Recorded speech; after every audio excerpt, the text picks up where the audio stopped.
Assalamualaikum. Hari ini kita akan belajar kemahiran menulis. Tajuk kek hari lahir. Okey, mari kita sama-sama melihat buku teks muka surat 5. Okey.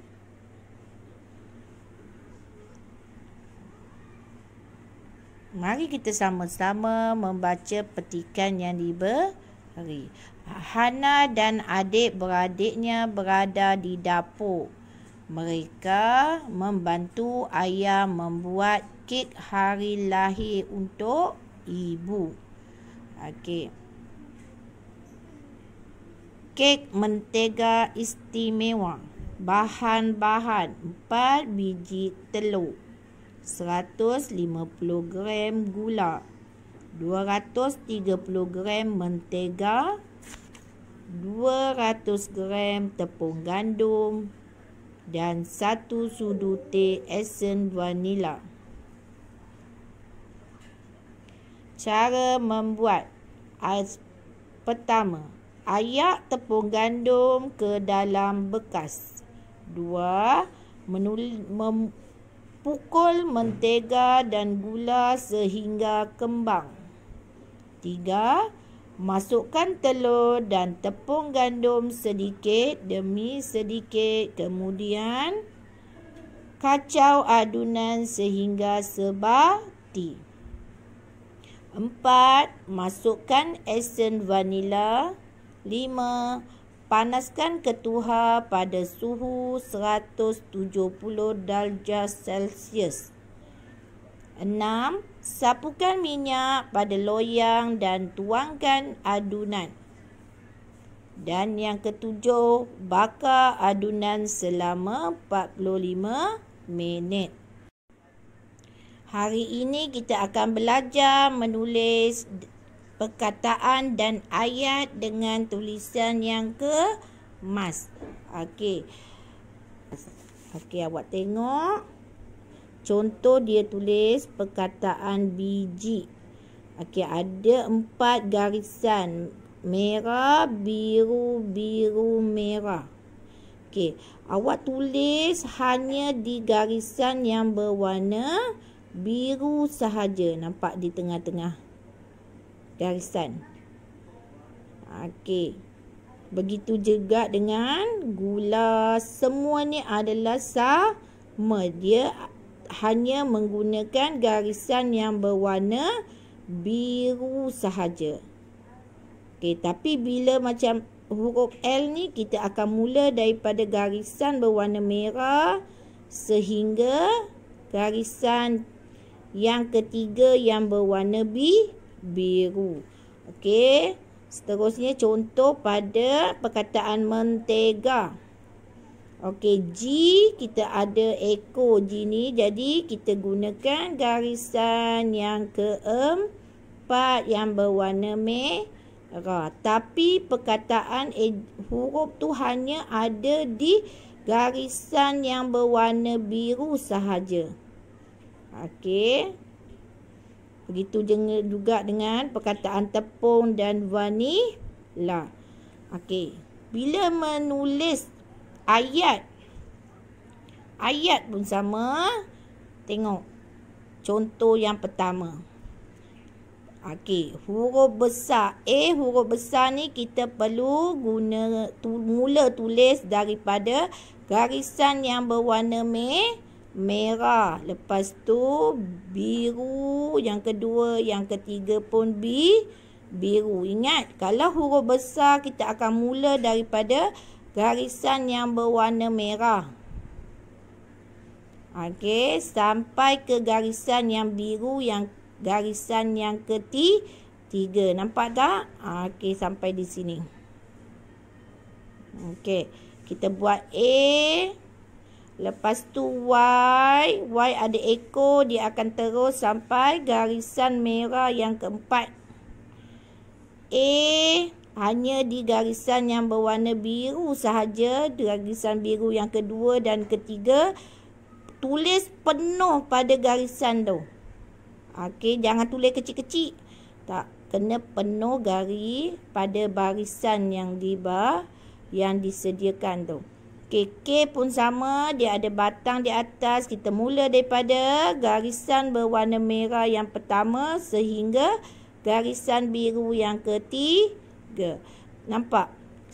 Semua perkataan yang ada dalam ayat ni ditulis pada garisan biru yang kedua dan ketiga saja.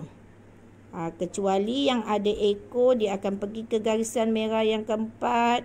Kalau ada batang huruf tu di atas, contoh D, dia akan bermula di garisan yang pertama yang warna merah. Okey, dia akan jadi sama semuanya. Tak ada kecil besar tulisan tu. Boleh faham tak? Okey. Jadi di sini awak kena guna buku garis 3 ni dengan cara yang betul. Tulis ikut seperti contoh yang diberikan dalam muka surat 5. Ikut garisan yang diberi. Huruf besar 3 garisan. Daripada garisan warna merah, lepas tu garisan warna biru yang kedua dan garisan warna biru yang ketiga. Okey, seterusnya. Awak tengok sampai contoh yang ke-7. Tulisan dia adalah sama. Huruf besar dan huruf kecil. Cara tulis dia adalah berbeza. Seterusnya, buka buku aktiviti jilid 1 muka surat 4. Cikgu nak awak tulis semula perkataan yang diberikan. Okey, pertandingan tulisan cantik. Jadi awak kena tulis cantik, cantik. Okey, perkataan yang diberi ialah bag. Okey, contoh pun dah diberi. Macam mana kita nak tulis perkataan bag menggunakan garis 3 dengan betul. Okey, awak tengok kat situ. Mula daripada, okey, di buku aktiviti garisan tak berwarna tapi awak akan perasan garisan yang pertama ni lebih gelap daripada garisan yang kedua dan ketiga. Jadi awak kena mula dengan garisan yang pertama sampai garisan yang ketiga sahaja. Okey, lepas tu huruf I hanya menggunakan garisan yang kedua dan ketiga. Tulis penuh pada garisan tersebut. Okey, G, kepala dia kita letak betul-betul di garisan biru yang kedua yang kita belajar tadi dan yang ketiga, garisan kedua ketiga, dan ekor G hingga ke garisan yang keempat. Okey, cikgu nak awak tulis betul-betul dan cantik-cantik. Okey, ikut garisan yang disediakan. Tulis cantik dan kemas. Okey, cikgu tak mau ada yang tiba-tiba tulis kecil. Okey, contoh macam tu. Tak mau. Okey, kita kena tulis besar. Ikut garisan biru yang dia beri siap-siap dah tu. Okey, macam tu. Okey. Tulis 2 kali. Okey. Selesai menulis buku aktiviti muka surat 4, awak tengok buku aktiviti muka surat 5. Cikgu nak awak tulis perkataan yang tebal dengan tulisan yang kemas. Okey, cari perkataan ayat yang bercetak tebal. Contoh, keluarga Dahlia berkunjung ke pameran buku. Okey, jadi awak tulis ayat tu di nombor yang pertama. Okey, yang kedua, cari ayat yang bercetak tebal. Yang kedua, Haris adik Dahlia menyertai pertandingan itu. Okey, tulis di nombor 2. Okey, nombor 3. Tulisan Haris cantik sekali. Okey, dan yang keempat, Haris pemenang tempat pertama. Okey, yang ayat yang bercetak tebal, maksudnya yang berwarna hitam ni, gelap. Warna hitam ni awak tulis ikut nombor yang dah diberi di garisan yang dah disediakan. Okey. Sampai di sini dulu pelajaran kita pada hari ini. Sekian, terima kasih.